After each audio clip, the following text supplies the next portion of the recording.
Good morning po ulit. Magandang tanghali sa atin. Mula March, ang pinag-aralan natin ay regarding sa church, doctrine of the church. Natunghayan na natin yung bawat pagtuturo tungkol sa bumubuo sa church, sino yung head ng church, sino yung mga officers ng church, ano yung power ng congregation, at ano yung fellowship last July hanggang August. So ngayon naman, pupunta na tayo sa mga huling parts ng usapin ng doctrine ng church. At for now, ang tutunghayan natin ay yung church worship. Sa next Lord's Day, ang tutunghayan natin ay yung relationship ng churches sa ibang churches. At pinakahuli, ang tutunghayan natin ay yung pagiging reforming ng isang church. So, nasa huling parts na tayo sa month ng November, iba na yung magiging topic natin. So, church worship. Sa panahon natin ngayon, yung modern climate ng worship ay more often nagiging quote-unquote modern na rin. Anong ang ibig sabihin? Ito ay mas entertainment-driven, nakafocus ito sa mga performance, at yung atmosphere ay nagiging parang casual or entertainment rather than reverence. Ang ibig sabihin na ng worship ngayon ay kailangan may crowd, kailangan ang pumupuno nito ay yung emotional sincerity rather than the Word of God. Binubuo rin ito ng disposition ng casualness at irreverence. Ang pinaka nagdo-dominate pa dito ay music rather than the Bible. Sa mga leaders naman, nagiging personality-oriented rather than nakafocus sa kung ano yung sinasabi ng Scripture. Ang worship ngayon, naka-tailor yan sa individual experience rather than dun sa covenantal relationship natin sa Panginoon.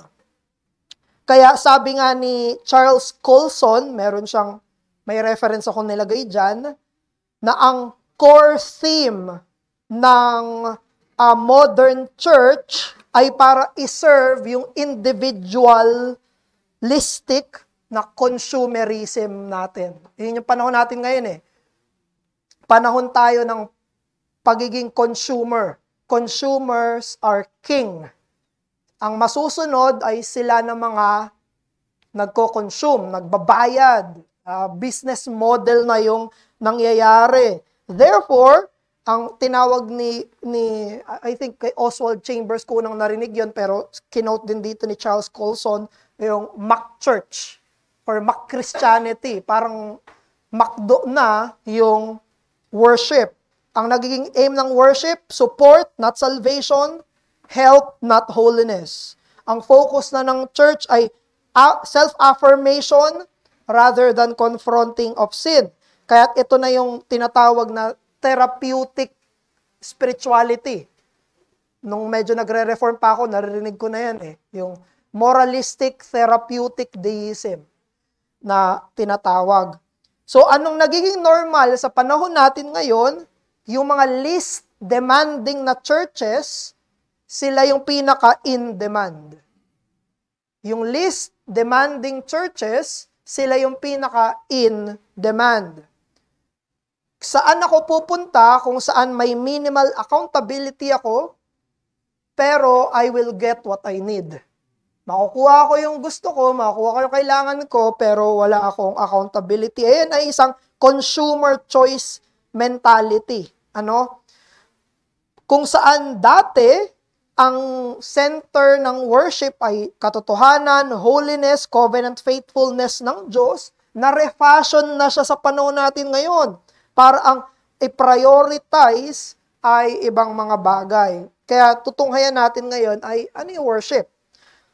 Yung salitang worship, sa Old Testament at New Testament, ang pinaka-basic nito na ibig sabihin ay magpatira pa. Magpatira pa.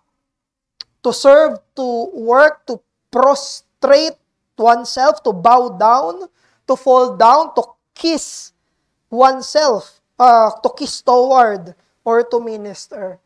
Sa Bible, ang biblical worship ay merong diwa ng reverent submission with devoted sincerity to the one true God. Yan ang worship as defined by the Bible, reverent submission to the one true God. Pero kung bibigyan natin to ng medyo mas broader definition, yung sense ng worshipfulness, pwede nating sabihin ito.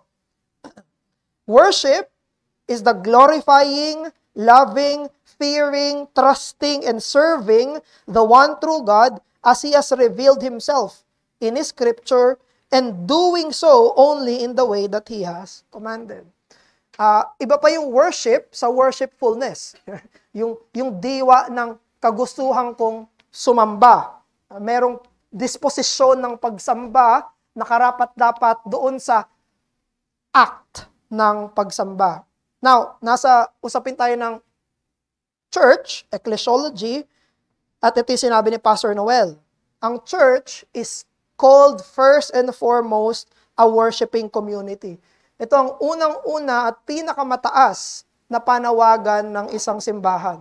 Ang isang simbahan ay isang sumasambang komunidad. Yun yung pinaka-basic niya. And I would argue na ito yung highest calling ng isang church. Now, gusto natin i-clarify, i-clarify natin yung word na worship at yung sa usapin ng pag-glorify sa Panginoon. Hindi lahat ng pag-glorify sa Panginoon ay worship, dahil ang worship ay specific. No? For example, sinabi ng 1 Corinthians, whatever you do, whether you eat or drink, whatever you do it for the glory of God. Kumain ka, uminom ka, may mga maglalaba ka, magugos kang pinggan, pwede mong gawin yan sa kapurihan ng Panginoon. Magtatrabaho ka, mag-aaral ka, gawin mo sa kapurihan ng Panginoon. Pero yung mga yon ay hindi worship. Ang worship ay specific. Ito ay nakapaloob sa usapin ng Biblia, panalangin, pag-iisip ng diretso tungkol sa Panginoon. So gusto nating i-lay down iyon. At ganun din, itong worship na pinag-uusapan natin ay church worship. Iba ito sa private worship, ikaw ang Diyos, ikaw at ang Diyos, at iba rin ito sa family worship, yung kayong buong pamilya ang sumasamba. Psalm 87 verse 2. Sabi niya, "The Lord loves the gates of Zion more than all the dwellings of Jacob." Dito kinuha ni David Clarkson yung teaching na public worship is to be preferred before private. Magkaiba yung private worship at public worship, pero dito sa text na to sinabi na ang public worship, the gates of Zion, God loves it more than all the dwelling places of Jacob. Now, punta tayo sa anong itsura ng worship mula simula hanggang sa eternity. Tignan natin yung worship mula simula hanggang sa eternity. Biblical theology yung gagawin natin. Una, sa creation. Ang pinakaunang pagsamba ay doon sa paglikha. Nilikha ng Diyos ang tao para sumamba. Ang ibig sabihin ng pagiging tao ay pagiging mananamba. Tandaan natin na to be man is to be a worshiper. Walang tao na hindi sumasamba. Ang tanong lang, sino yung sinasamba? Ano yung sinasamba? Kaya makikita niyo sa scripture, ang palaging contrast ay sinasamba yung totoong Diyos, tapos sinasamba yung creation. No? Pero ang tao ay palaging merong sinasamba. Never nagkaroon ng time na walang sinasamba ang tao. Dahil yun ay ingrained sa kanya. Sa Garden of Eden, nakita natin ang Diyos na lumalakad doon. Kasama nila yung Panginoon. Yung garden ay pinoportray bilang isang temple. Humanity was created to be inside the garden. To walk with God. To be a worshiper of God. Kaya, doon pa lang sa pinakasimula, kailangan nating makita na yung mga tao, hindi believers, tao mismo, lahat ng tao, ang worship para sa tao ay hindi duty lamang, kundi orientation ng buhay. Again, lahat tayo sumasamba. Ang tanong, sino or ano yung sinasamba? Kaya either sumasamba tayo sa tunay na Diyos or sa hindi. Dito papasok yung fall. Genesis chapter 3. Anong nangyari dun sa fall? Nagkasala si Adam and Eve. At pagkatapos noon, makikita natin tuloy-tuloy na corrupt na yung worship. Ang pinakaunang corrupted worship kay Cain. May worship na binigay si Cain, hindi tinanggap ng Diyos. Tinanggap niya yung worship ni Abel, hindi niya tinanggap yung worship ni Cain. Ano pa? Genesis chapter 11, Tower of Babel. Anong ginawa ng mga tao? Gusto nilang gumawa ng isang napakataas na gusali, pero ito ay para to make a name for themselves. Hindi para i-glorify yung Panginoon. Sabi nga ni John Calvin sa Institutes, man's nature is a perpetual factory of idols. After nung Genesis 3, na-corrupt na yung worship. Simulang-simula, corrupted na yung worship. Yung kasalanan ang nagko-corrupt sa worship, therefore ngayon, kailangan na natin ng mediator. Kailangan na natin ng magbabalik sa atin sa tunay na worship. Now, later on. Number 3, sa patriarchal era, ito yung si Abraham, Isaac, and Jacob. Paano na sila nag-worship? Sila Abraham, Isaac, and Jacob. Pag kinakausap sila ng Panginoon, after nila, ano ginagawa nila? Nagtatayo sila ng altars. Yung mga altars na yon, doon sila nagsasacrifice, doon sila nagsusunog para umakyat sa Diyos yung usok. So, nakatay na ngayon sa covenant yung worship. Sila na mga may tao na kinovenant ng Panginoon sa Kanya, sila yung mga nag-worship. After ng patriarchs, alam nyo na sa panahon ni Joseph, napunta na sila sa Egypt, at after hundreds of years, naging slave na sila. At after noon, pinadala si Moses para i-rescue sila, i-deliver sila. At anong unang-unang sinabi ng Diyos? Bakit sila papalayain? Ba't sila i-deliver? Anong purpose? Let my people go so that they may serve me. Para makapag-worship. Pinapaalis sila sa Egypt para sila ay makapag-worship. Ang purpose ng deliverance ay worship. Kaya nagliligtas, kaya sila niligtas para sila ay sumamba. Now, nakalabas na sila sa Egypt, tinayo na yung tabernacle. Nung nakatayo na yung tabernacle, dito na papasok yung Levitical system. Nagkakaroon na ng inutusan na ng Panginoon, yung sacrifices, feast, priesthood. Nagsimula na dito, may Day of Atonement na, may Yom Kippur, may holiness code na, may mga bawal at pwede. Kaya sa usapin ng worship, sa Exodus at Leviticus, sinasabi doon na ang worship central dito yung holiness ng Panginoon. Pagdating sa worship, ang pinaka-sentro ay ang kabanalan ng Panginoon. After nito, bago yung temple, nag-worship din sila David. At dito na centralize na yung place of worship. Ano yon? Yung Zion, yung Jerusalem. Sa 2 Samuel 6, Psalm 132. At sa panahon ni David, na-centralize na yung worship at dito gumawa siya ng mga awitin para sa Panginoon. Heartfelt, covenantal, God-centered worship. Nagsulat na ng mga psalms. Kinolect na nila yung mga prior psalms. Now, after David and Solomon, papasok na dito yung mga prophets. Na-centralize na yung worship. Nung na-centralize na yung worship, nagkaroon na ng temple, Ang daming ups and downs ng Israel, no? At isa sa mga kritik ng prophet sa kanila ay sila ay merong formalism without the heart. Ginagawa nila, pero wala yung loob nila doon. Wala yung puso nila. Ang puso nila ay nandun sa mga idols. Ang puso nila ay hiwalay doon sa Diyos. Isaiah 1:11-17, sinabi doon, I do not delight in the blood of bulls. Sabi sa Amos 5, take away from me the noise of your songs. Sipin nyo, Diyos ang nag-utos sa kanilang mag-alay. Tapos sabi ng Diyos, ayoko ng alay nyo. Diyos yung nag-utos sa kanilang umawit. Tapos sabi ng Diyos, ayoko, alisin nyo sa harap ko yung mga kanta nyo. Why? Because they're doing it without heart.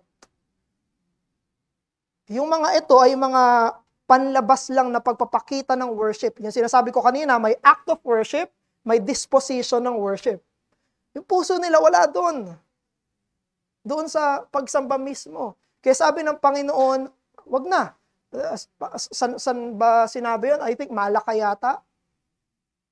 Or sa ibang prophet, sinabi niya mismo, wag na kayong pumunta sa templo.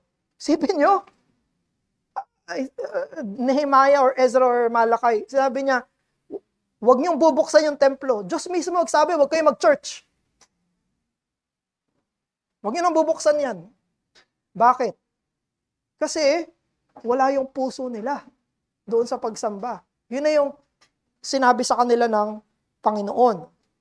Now, pero habang sinasabi ito ng mga prophets doon sa last, may promise ng New Covenant. May promise na ibibigay sa kanila yung Espiritu, yung Holy Spirit, para sila ay gabayan at udyukan na makasamba ng puro. Yun yung palaging promise sa kanila, I will give you the Spirit, a new heart, so that you may worship. Now, fast forward tayo sa New Testament, kay Jesus na, sa Gospels. Meron pa ring lingering idea dun sa mga prophets. Diba? Narinig nyo si Jesus, sinabi niya na in vain do they worship me. No? Their lips are near, pero your hearts, they are far from me. Nanggaling kay Jesus yan. Pero ang pinagkaiba, nung dumating si Jesus, ay yung sinabi ni Jesus na you will worship the Father in spirit and in truth. May pinagbago na yung worship sa panahon ni Jesus. Sabi niya, magkakaroon ng panahon na hindi na kayo sasamba sa bundok. Hindi na importante kung saan kayo sasamba. Ang importante na ay sumamba kayo sa espiritu at katotohanan. So, in a short summary, ang ibig sabihin ni Jesus doon, sumamba sila sa katotohanan ng ebanghelyo. Yung spirit, pumapatungkol yun sa saan sila dadalhin ng banal na spirito. Yung truth ay yung truth ng fulfillment ng promise ng Old Testament. So, sinasabi ni Jesus, basically, ang worship nyo na ngayon ay Christ-centered. Ang worship nyo na ngayon ay Christ-centered. Sa Old Testament, ang worship nila lahat ay shadow pa lang. Tupa, dugo, inaalay, lahat ng yon fulfilled na in Christ. Siya na yung tupa, siya na yung alay, siya na yung mabangong samyo, siya na yung nagdusa. Therefore, ang worship niya na sa New Covenant ay hindi na madugo, hindi na madungis, hindi na cultic. Ibig sabihin ay yung ritualistic. Hindi na ritualistic ang worship sa New Testament. It is centered on the person and work of the Lord Jesus Christ. At makikita natin yan sa apostles. Pagdating sa Acts, makikita niyo yung worship nila, napakasimple na. Anong sinabi sa Acts 2:42? They continued, they devoted themselves to the apostles' teaching, fellowship, breaking of bread, and prayers. Na-simplify na yung worship sa New Testament. Hindi na siya katulad ng Levitical system. Wala ng templo, wala ng tabernakulo, wala ng mga sacrifice. Si Christ na yung sacrifice. Central na sa New Testament worship ay yung reality na si Jesus ay namatay, nilibing, nabuhay na muli, umakyat, at naghahari na ngayon. Yun na yung center ng worship. I think isa ito sa pinagkaiba natin sa Roman Catholic Church. Okay? Roman Catholic Church, napaka-ritualistic pa rin, no? Binibase nila yung worship nila sa Old Covenant. Ang dami pa rin mga signs, ang dami pa rin mga symbols. Hindi na ganun sa New Testament, wala na tayong makikitang ganun. Ito na yung nakasenter kay Christ. Now, pagdating sa epistles, sulat na to sa mga churches, ang makikita naman natin doon ay orderliness. Using of gifts and orderliness. Ang tinatama ng mga apostles, for example, si Paul, sa Ephesians, sa Corinthians, nagbibigay siya ng instruction kung paano tamang gagawin yung mga worship. Nagturo siya na mayroong pag-awit, mayroong pagtuturo, mayroong panalangin at pagpapasalamat, at meron ding sacrament, yung Lord's Supper. 1 Corinthians chapter 11. So dito, sa sa mga epistles, sa mga letters, nakafocus na ngayon siya sa, now, how do we do this in an orderly way? Paano na siya gagawin ngayon ng maayos? Kaya, ayan na yung makikita natin hanggang sa panahon natin ngayon. Nasa New Covenant tayo eh. Nandun na tayo sa panahon na New Testament na, apostolic na. Kaya ang worship natin ngayon ay very simple, hindi kailangan ng maraming pictures, hindi kailangan ng maraming mga symbols. Ang kailangan ay ang salita, panalangin, sakramento, awit. And in an orderly way. No? Now, pero hindi nagtatapos sa panahon natin, syempre. Sa Book of Revelation, actually sa ibang mga parts ng New Testament, pinakita kung ano yung magiging worship later on. Sa eternity, sa glory, pagtapos na yung panahon na to. Hindi naman forever na ganito tayo, di ba? Magkakaroon ng glory. That will be our lesson sa November. So, sa Revelation chapter 5, 9-14, pinakita kay Apostle John yung heavenly vision ng worship. Kung saan lahat ay umaawit, worthy is the Lamb who was slain. Tatlong characteristic ng eternal heavenly worship. Number 1, it is universal. Lahat ng nandoroon ay sasamba. Every tongue, tribe, and nation. Lahat ng mapupunta sa piling ng Diyos, lahat ay properly worshiping sa Kanya. Pangalawa, it is pure. Hindi na to katulad ng worship natin, kahit nasa New Covenant worship tayo, meron pa ring sin. Walang worship na walang sin. Lahat ng worship ay may sin. Bago pala tayo pumunta, habang nananalangin tayo, may sin yan. Habang umaawit tayo, may sin yan. Habang nagagather tayo, may sin yan. Even pag-partake ng sacrament, as careful as we can be, may sin pa rin yan. Walang worship na hindi marred ng sin. At ito pinagkaiba sa eternity, sinless worship. Wala nang kasalanan. Wala nang hadlang. At yung pangatlo, unhindered. Hindi na tayo may hinder ng kahit anong bagay pagdating sa eternal worship. So, ang makikita natin sa lahat ng to, may progression, no? Bawat stage, mula creation hanggang glory, pa-perfect ng pa-perfect yung worship. May fall, may nag-mediate, may mga shadows, napunta kay Christ, at pag nung dumating na si Christ, papunta na dun sa consummation at perfect na worship. So, creation, corruption, then covenant, then Christ, then eternal worship. Now, punta tayo sa elements and circumstance ng worship. So, ito yung parts ng worship. Meron tayong dalawang titignan, no?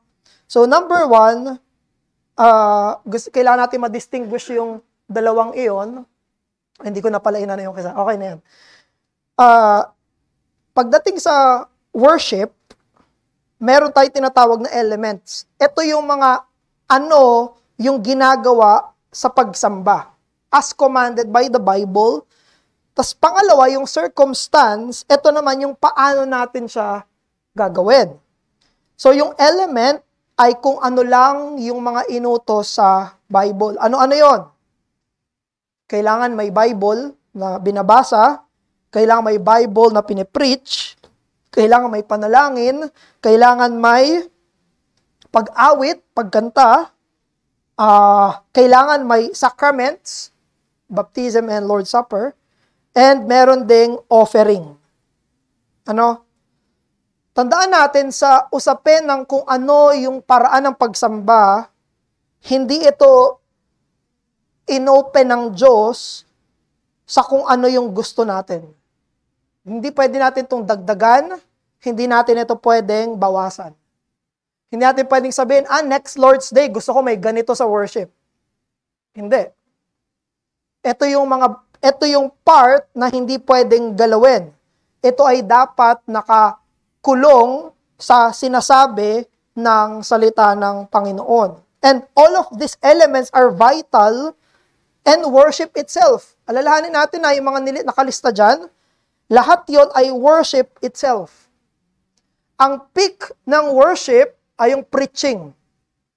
Pero tandaan natin na bawat isang element ay worship. Hindi nagsisimula ang worship sa preaching. Hindi, preaching na. Worship na. Sa charismatic Pentecostal naman, singing na, yun na yung worship. Hindi. Bawat isa dito, worship. Pinakasimula ng opening prayer, worship. Pinakasimula ng call to worship, worship na yun.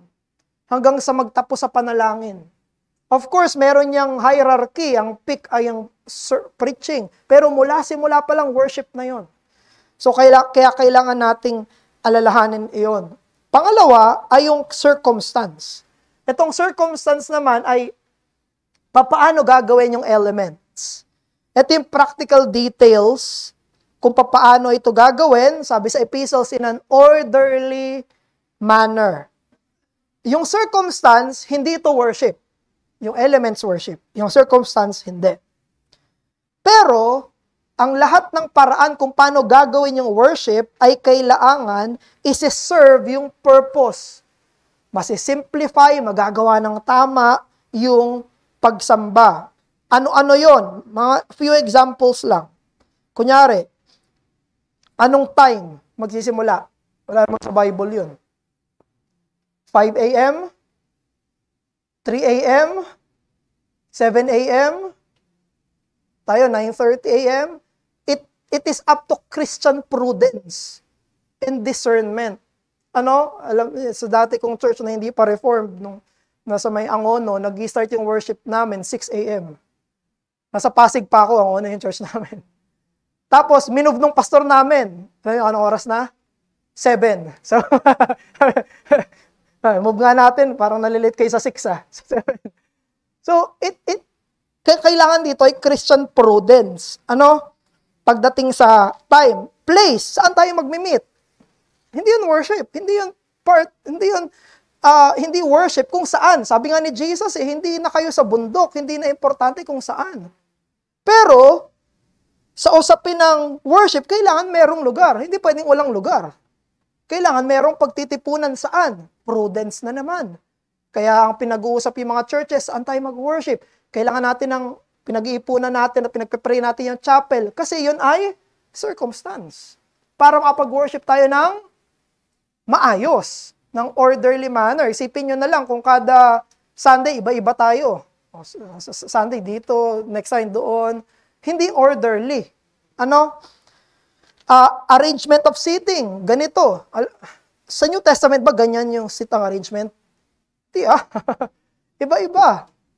Pwedeng pabilog o kung ano man. Pero ito ay isang prudence kung paano ito gagawin.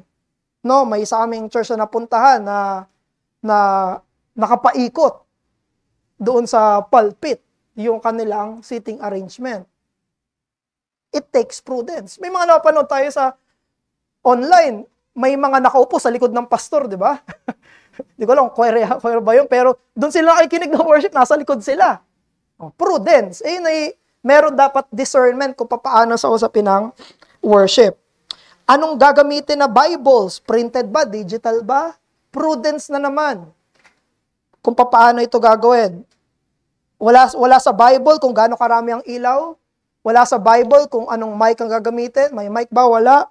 Wala rin sa Bible kung kakanta ba tayo ng anong tune yung kakantahin natin. Wala yung mga yan. Pero lahat ng iyon ay circumstance para makatulong. Hindi sila dapat mag-hinder sa worship. Hindi ito ang usapin ng ito yung bongga, kumbaga. Hindi. Ang kailangan gawin ay yung elements. Lahat ng to ay dapat mag-serve sa elements. Now, tatlong principles of worship. Number 1, God regulates the worship. Number 2, reverence in worship. And number 3, yung presence ng Diyos sa worship. So number 1, ito yung tinatawag na regulative principle of worship. Kung ano yung hindi inutos ng Diyos, ay ipinagbabawal niya. Kung ano yung hindi inutos ng Diyos sa worship, yun ay ipinagbabawal niya. Tandaan natin, maging sa Old Testament pa lang, ang palaging wording ng Panginoon when it comes to worship, Deuteronomy 12:32, tungkol yan sa worship, you shall not add nor take from it. Palaging ganon. Hindi ka pwede magdagdag ng gusto mo.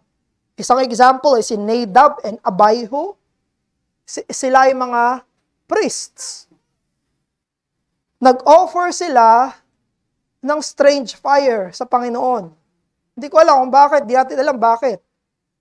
Siguro gusto nila bago naman. Palagi na lang ganun.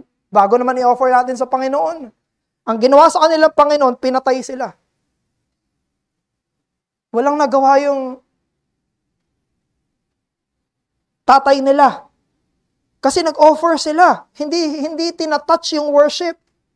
Hindi dapat ginagawa yung hindi inutos ng Panginoon dito sa usapin ng worship. Prime example sila dyan. Sa Matthew 15, sabi ni Jesus, quoted sa Isaiah, "In vain do they worship me, teaching as doctrines the commandments of it." Pag may dinagdag kang utos ng tao bilang element, hindi yan katanggap-tanggap sa harapan ng Panginoon. Pangalawa, there should be reverence in worship. Tandaan natin na sa next na yun, bro. Sa next pala. Yan, sa number 2, may reverence sa worship. Kaya ibang-iba talaga yung worship, quote-unquote, ngayon, sa worship, sa scripture. Tandaan nyo, lahat ng humarap sa Panginoon at sumamba ay halos mamatay. Walang humarap sa Panginoon sa Bible, tapos, woo! Kung ganon, naghihiyaw. Wala. Lahat ng humarap sa kabanalan ng Panginoon, ang disposition nila, yung feeling nila, ay solemnity, seriousness, dread, and there is also joy. No? Pero ito ay isang reverent joy. Si Moses yung nagsabi sa Panginoon, di ba? Anong sabi ni Moses sa Panginoon? Lord, show me your glory. Because there's something in it. Pupunuin nito yung pagkatao niya. Doon yung kasiyahan niya. Sabi nga ng Panginoon, pag pinakita ko sa iyong kaluwalhatian ko, mamamatay ka. Aba, gusto pa rin. Gusto pa rin ni Moses. Go pa rin. Bakit? Kasi yun yung dahilan kung bakit siya nilikha. Dahilan kung bakit siya tinawag. Para mamasdan niya yung kaluwalhatian ng Panginoon. And compare that to the happy-clappy climate of worship today. Isipin nyo lang, sa creation pa lang, nanginginig na tayo. Magnitude 6.7 or 9 na lindol sa Cebu. Nung nasa kalagitnaan sila ng lindol, merong bang naghihiyawan sa tuwa? Creation pa lang yun. Papaano sa harap mismo ng lumikha ng buong mundo? Lumikha ng bawat lupa, lumikha ng bawat tubig, lumikha ng himpapawid, lumikha ng buong mga bituin at mga araw at mga galaxy. Siya yung may hawak ng lahat ng yan. At pag humarap tayo sa Kanya, pagdating sa mga kalamidad, sober lahat eh. Seryoso. Paano yung manlilikha nun? Paano yung lumikha ng lahat ng yon? So, yung posture ng worship ay dapat reverend.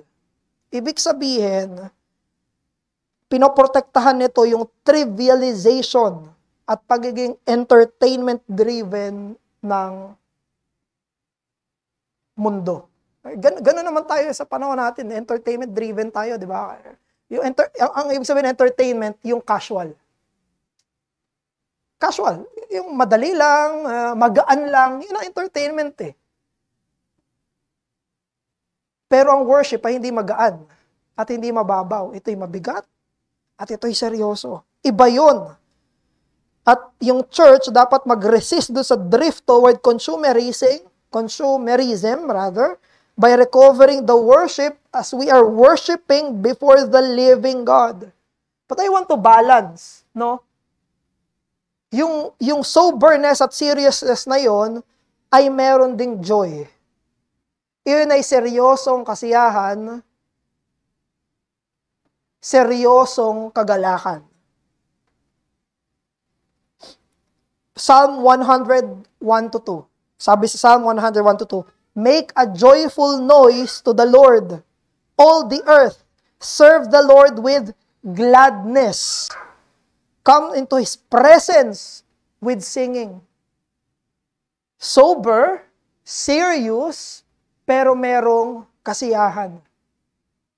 Doon. Hindi yon magkahiwalay. Pangatlo, lastly, na principle ng worship, ito ay nakasenter sa presence ng Panginoon. Mula simula hanggang dulo, ang worship ay tungkol sa presence ng Diyos. Hindi ka pwede mag-worship kung saan wala doon yung Panginoon. Nag-worship ka kung saan nandoon yung presence ng Panginoon. Hindi nag-worship si Adam outside the garden. Nilagay siya sa loob ng garden para doon siya mag-worship. Yung mga patriarchs, kung saan sila kinatagpo ng Panginoon, doon sila nag-aaltar, worship. Nung pinagawa ng Panginoon yung tabernacle, doon lang sila nag-worship. Nung ginawa yung temple, doon lang sila nag-worship. Mismo. At sa New Testament, nung nag-gather na yung church, sabi ni Christ, kung saan nag-gather yung church, nandun siya. Sa kalagitnaan. Kung nasan yung Panginoon, nandoon ang worship. Ibig sabihin, yung presence ng Diyos ay sobrang central. Gusto kong i-clarify ito doon sa character ng Diyos na attribute ng Diyos na omnipresence. Kasi ang Diyos ay nasa lahat ng dako. Pero pag sinabi natin na presence, ito'y espesyal na presensya. Nasa lahat ng dako yung Panginoon. Wala kang hindi ka makakapagtago. Hindi ka makapagtago. Nasa bahay ka, nandun yung Diyos. Nasa labas ka, nasa grocery ka, nandun yung Diyos. Nasa liblib ka, nandun yung Diyos. Sabi ng psalmist, kahit nasa pinakailalim ako ng dagat, nandun yung Diyos. Kahit saan ka pumunta, nandun ang Diyos. May astronaut nga, di ba, na Christian. Nandun sa space, nag-worship siya. Doon. Thank you, Deacon. Pero ang gusto natin i-point out, yung special presence ng Diyos ay iba doon sa kanyang normal na presensya. Ito'y special na presensyang binibigay niya. Sa New Testament, kapag may nagtitipon ng mga mananampalataya, katulad ng Eden, Tabernacle, Temple, ito ay tungkol sa kanyang presensya. Kaya sa eternity, sinabi, there will be no more sun because the light will be the glory of the Father and the Son. Ano? So, pag sa usapin ng public worship, tandaan natin na kung saan nagtipon yung church, nandun yung presence ng Diyos. Nandun yung presence niya. Hindi siya nawawala kung saan nagtitipon yung true church. Therefore, magkaroon tayo ng sense na sa pagtitipon, sa pagsamba, nandoon yung covenantal na presence mismo ng Panginoon. So, Romans 11:36, end natin dito sa Romans 11. For from Him, and through Him, and to Him are all things. To Him be the glory forever. Amen. Sige po, any comment or question sa any part ng worship?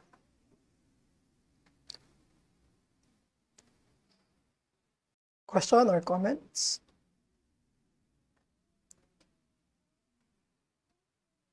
And Pas, thank you sa Bible class, sa teaching na ulit about sa worship. Siguro lang, question, yung kanina kasi na pag-usapan yung mga, ano ba yung mga how? Circumstance. Tapos nabanggit mo rin yung about sa time. Ano ba yung pwede nating isipin about sa Reformed churches din na di sila whole day worship? Paano ba natin yun i-take? Or paano ba natin siya isipin? Paano yung Reformed churches na hindi whole day? Unang tanong pa lang, nilagay mo na ako sa peligro. Pero hindi siya tungkol sa circumstance. Hindi siya circumstance. Kasi yung circumstance, tungkol siya sa kailan gagawin, hindi dun sa ano yung gagawin. So, I think another conviction yon na by principle, they believe na ang isang worship ay sufficient para doon. While sa ating confession, saka sa nakikita natin sa principles ng scripture, na yung worship ay buong araw na Lord's Day. Normally, yung principle ay nanggagaling doon sa worship maging sa Old Testament na morning and evening. Palaging may ganong cycle. Pagdating sa usapin ng worship, morning and evening. Pag sinasabi sa reading ng scripture, morning and evening. Pag sinasabi sa offering, morning and evening. Now, yung galing sa principle na yon, naniniwala tayo na it extends doon sa New Testament. At ang pangalawang reason ay yung pagiging day nung Lord's Day. So, ito ay isang araw para sumamba. I think yun ang dalawang principles natin na hindi ina-accept nung iba.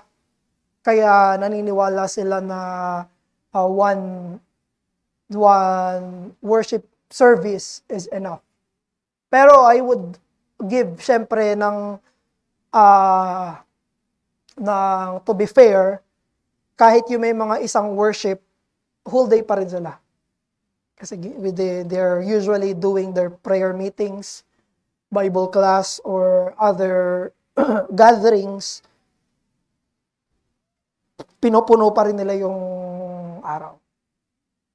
Ayun, thank you doon, Pas. Niisip ko lang din kasi kasi kanina yung sample mo lang na 6, start tayo 7.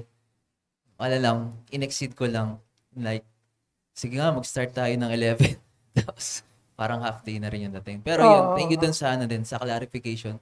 Saka naisip ko lang din kung part din ng ng prudence is, for example, yung pastor nila ay matanda na, tapos isa lang din yung kaya niyang but yes. Yun lang, naisip ko lang din. Pero thank you dun sa ayun, thank you dun, Deacon. Kaya ibig sabihin, Hindi natin sasabihin na sin kapag may difference sa circumstance. Kunyari, iba mas early. Hindi mali yun. Yung iba mas late. Hindi mali yun. Dahil ang importante ay yung element. Kung ano yung gagawin nila within that bound ng time nila na yun. So, kunyari, dati kong church, if ever na tama yung worship, kahit 7 a.m. yon, kung agree lahat, tapos makakapunta, walang problema. Hindi siya mali. Prudent yun sa kanila. Pero hindi sa lahat ng churches, prudent yun. Yun yung kailangang i-gauge ng church. Thank you. Other questions or comments? Si Deacon Marlon tapos si Ed. In follow-up dun, Pas, since Lord's Day siya, are we not faithful, not observing it sa buong araw? Kasi yun yung susunod na tanong bakit maga at hapon lang? Bakit? Kung gusto natin maging faithful talaga, ba't hindi natin siya gawing buong araw? I think yun muna yung unang tanong, Pas.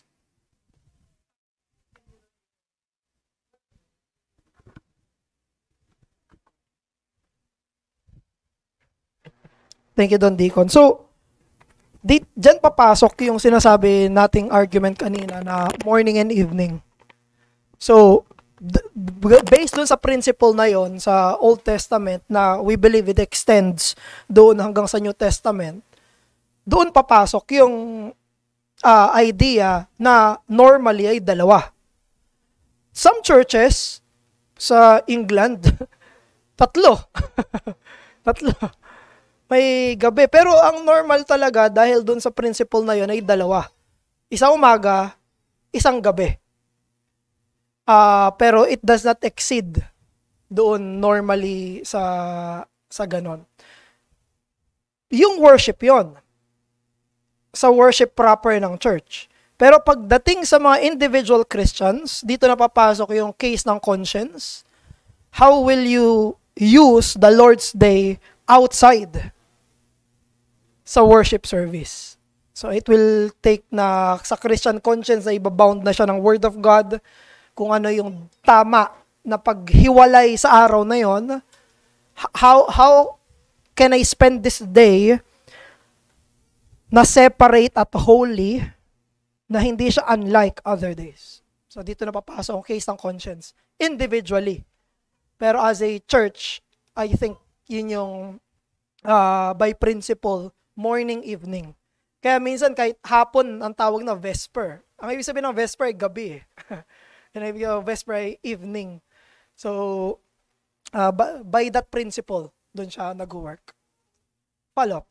Wala na, Pas. Yung pangalawang question ko, Pas, how do we answer the accusation naman na kung titignan yung New Testament, parang kalat-kalat yung pinagkuhanan natin ng elements of worship. Syempre, ang magiging argument ng mga skeptics dito, inimbento lang yan ng kung sino man yung unang nakaisip, like church father, tapos inadapt na lang in the history. Kasi yun yung argument karamihan ng mga, I think ilang mga charismatics na wala naman talagang specific na regulative, parang ano lang, may isa lang na nag-decide, then parang yun yung parang yung nakitang parang masasabi nating consistent or talagang scriptural, pero wala namang specific talaga na dapat, ito, nakita nyo sa epistle na ito yung buong ka-orderan ng worship. Parang, kung isipin natin, parang inadapt natin, may mga parts na binanggit, pero wala namang specific na ito yung buong order. How do we answer that kind of accusation, Pas? Thank you, Don Deacon. So, meron silang isang maling assumption. Yung maling assumption nila, they are assuming that the Bible is a textbook. The Bible is not a textbook. So, wala tayong makikita sa Bible na ganito yung worship. Ito, outline natin. Ito, yung outline nyo, dito sa elements of worship, hindi ganyan yung pagkakasulat ng Bible. So, ina-assume nila na para maging regulative yung principle ng worship, kailangan textbook yung Bible. Hindi ganon. We do not, maling premise iyon. Walang ganon mag-argue sa Bible. kahit sa mga sinasabi natin na ibang mga doctrines, pag sinabi mong ganito yung doctrine, dapat nakalista yan dyan. Dahil wala yan dyan, hindi totoo yan. If we would argue that way, wala na tayong may hita sa scripture. Pag sinabing Trinity, dapat lahat ng elements ng Trinity na nakalista dyan. Hindi ganon. We deduce, we interpret, we understand. Mali yung premise nila na kailangan nakalista bago maging totoo. Kaya tayo kumukuha from different parts of scripture dahil hindi naman inaddress ito nung author in our time. Inaddress nila yon sa time nila. I-address lang nila, syempre yung mali lang. Kasi Paul, inaddress niya yung disorderliness, yun lang. Sa Ephesians, ito lang. Dahil hindi tayo yung kausap ng author, hindi textbook yung Bible. So, maling assumption siya. At maging sila, they will not get their doctrine like that. Okay na, Pas. Si Ed. And maraming salamat pa sa studies. Ask ko lang with regard sa worship, yung part na yung ginagawa ng ibang mga charismatics and yung umattend sa ibang church, like yung online, makaklasify po ba siya as true worship? Basically, kung ang online worship by worship. Yes. Yes, okay. Yes yung sagot mo? Joke lang. No. No. Kasi ang sinasabi ng scripture ay usapin ito ng gathered worship. Yung usapin ng whether one or two are gathered in my name, there I am. Kung saan nagtitipon, magkakasama, doon yung presence ni Christ. Hindi pwedeng nandun yung presence ni Christ habang magkakahiwalay. Andun yung presence ni Christ sa ecclesia, sa gathered na church. So, no. Hindi natin masasabi na worship proper siya. Okay.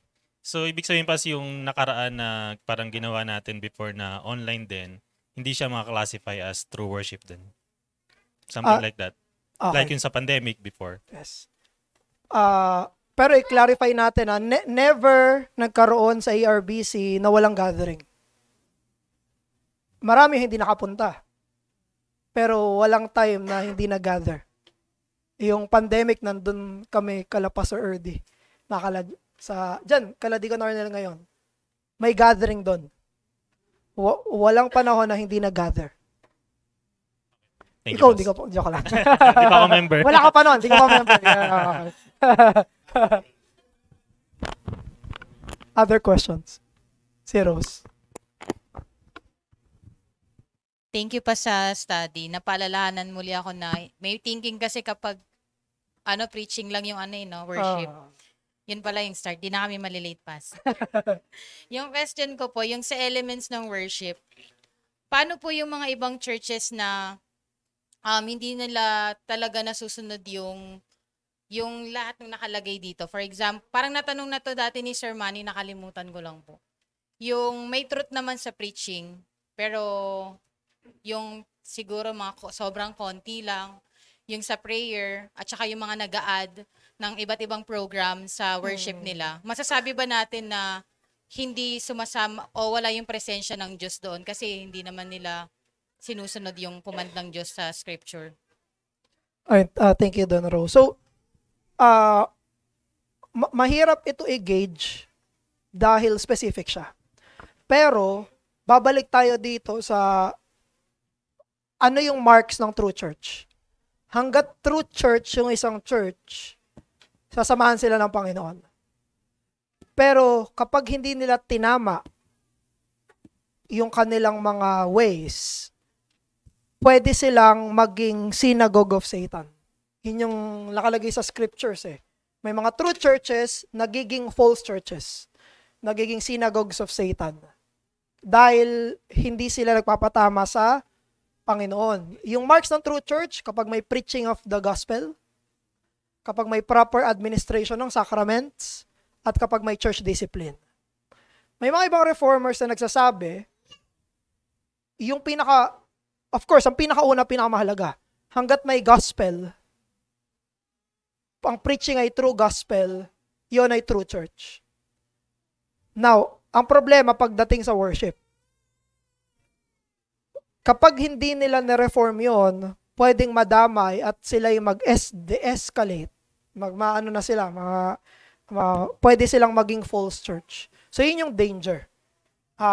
Ang blessing nun, napaka-gracious ng Panginoon, sinasamahan niya pa rin kahit gaano ka-impure yung mga churches.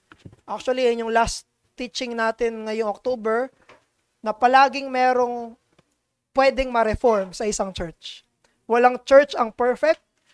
Sabi sa Confession 26.1, even the purest churches are mixed with error. So, gracious yung Panginoon. Pero ibig sabihin, kailangan nilang ayusin yung kanilang worship. Kung hindi, Revelations chapter 2 tas 3, sabi ni Jesus, kapag hindi kayo nagrepent, hindi nyo inayos, I will remove my lampstand. Yung lampstand na yun ay presence ni Christ. Aalisin niya. So ang warning doon, true church kayo, therefore, kailangan nilang sumunod sa scripture. Kung hindi, pwede silang maging false church. Ang dami ng church na naging false church. Yung kunti-kunti yun. Yung ngayon na hinahayaan na nila na mag-LGBTQ, merong mga pastor na babae. Later on, mga Methodist. Okay na unang church, pero naging false church. Meron mga Presbyterian, di ba? Presbyterian churches. Tapos, naging false churches. So, we cannot say specifically for sure, pero hanggat may gospel, nandun ang presence ng Diyos, pero hindi dapat maging kampante doon. Na may gospel naman kami, okay na to. Hindi ganun yung language ng New Testament. So, follow up. Okay. Sige. May other question pa before we... Other questions? Si last. Nagbibilang ka pala. Kala ko tatas. Going once, twice, thrice. Let's pray. Ama namin, maraming salamat po sa inyong pagtuturo sa amin mula sa kasulatan, sa usapin ng pagsamba. Tinihiling po namin na ang aming worship ay kalugdan ninyo at patuloy po kaming magpa-reform sa inyo ayon sa inyong kalooban.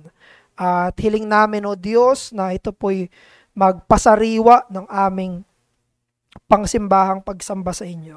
Sa aming punta rin sa lunch fellowship, samahan niyo po kami at ihanda sa panghapon pa namin ang mga pagsamba. Pinupuri namin kayo, O Diyos, sa pangalan ni Jesus. Amen.